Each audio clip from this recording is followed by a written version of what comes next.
This is a short video that I did because I wanted to find information on the internet about this Philishave 100, what it looked like on the inside, and I couldn't find it. So I basically broke into this with a screwdriver, and now I'm going to show what it looks like on the inside.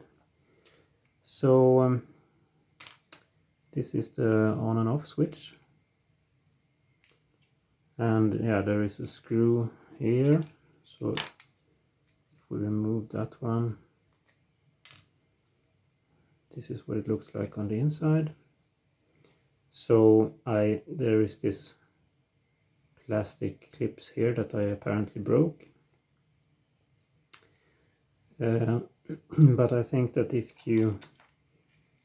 these are some kind of connecting clips as well. So basically I put my screwdriver between here and bend it open, and I suppose that's what you do here as well to get these ones open here.